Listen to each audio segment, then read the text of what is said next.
पक्षप्रमुख श्री उद्धवजी ठाकरे साहेब यांच्या मार्गदर्शनानुसार आजच मला माहिती मिळते नागपूरला सन्माननीय शिवसेना संजय राऊत साहेबांनी अशा प्रकारची वक्तव्य केलं, घोषणा केली. आणि मला असं वाटतं की आम्हा सर्व शिवसैनिकांचं पण तेच मत आहे आता की पक्ष म्हटला की पक्षाचे कार्यकर्ते, त्या कार्यकर्त्यांना संधीच मिळत नाही. आता ह्या सगळ्या गोष्टींमध्ये कुठलंही मागचं एकमेकावर कुरघोडी करणं किंवा टीका करणं हे काही संबंध नाही. या विषयाचा शिवसेना आदरणीय उद्धवजी ठाकरे साहेबांच्या नेतृत्वाखाली भरभक्कमपणे उभी आहे आणि ती एकाकी लढल्याशिवाय तिची ताकदही कळणार नाही आणि लोकांनाही ज्या संभ्रमात सगळे लोक टाकत असतात त्याचा निश्चितपणे मार्ग निघेल. आता सुद्धा मी इथं जे आलोय ते LICच्या लोकाधिकार समितीचं सुवर्ण महोत्सव आहे. त्या सुवर्ण महोत्सवामध्ये त्यांचं वाक्य छान आहे LICचं, जिंदगी के साथ भी और जिंदगी के बाद भी. शिवसेना उद्धव बाळासाहेब ठाकरे जिंदगी के साथ भी और जिंदगी के बाद भी.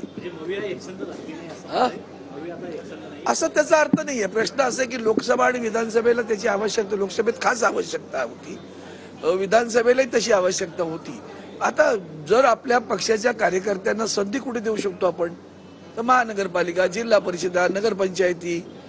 आता या ठिकाणी संदर्भ द्यायचं असेल तर तुम्ही जर पुन्हा हे तेंगडत करत बसला तर त्याचं निराकरण होत नाही, वेळेवर होत नाहीत.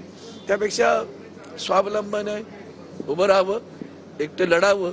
आणि मला वाटतं संजय राऊत साहेबांनी आज ती जी घोषणा केली आहे ती निश्चितपणे स्वागतार्ह आहे. नाही, संबंध तो नाहीये. त्याच्या पूर्वीपासून हा विचार बरेच दिवस सुरू आहे. कारण हे सगळ्यामध्ये घोळात घोळ. मग आमच्याकडे काही लोक तर असं स्पष्टपणे म्हणत असतात शिवसैनिक, एकटे लढलो असतो तरी 20 पेक्षा अधिक आलो असतो. विसरू नका, उद्धवजी ठाकरे साहेब एकटे होते, युती तुटली होती आणि त्यानंतर उद्धवजी साहेबांच्या नेतृत्वाखाली 63 आमदार कुणी बरोबर नव्हतं. हे आठवटे जानकर जे होते तेही सोबत सोडून गेले होते. 63 आमदार या विधानसभेमध्ये त्यांच्या एकट्याच्या नेतृत्वाखाली आले होते. तो अनुभव गाठीशी आहे, तो लक्षात घेता शिवसेना निश्चितपणे लोकांच्या मनामध्ये आदरणीय उद्धवजींबद्दलची प्रचंड सद्भावना आहे.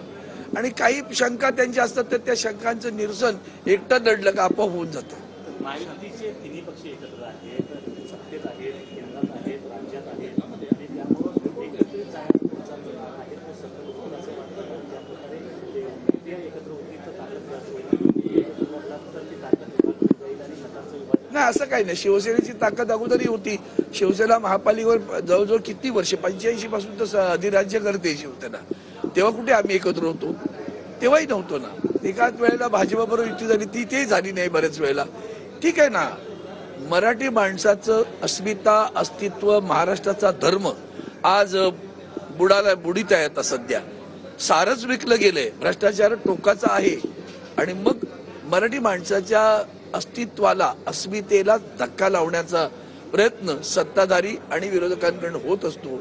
त्याला आव्हान देण्याची गरज आहे. आणि ते आता महापालिकेच्या निवडणुकीत मराठी माणसांची एकता दाखवणं, महाराष्ट्र धर्म दाखवणं, त्यासाठी निवडणूक.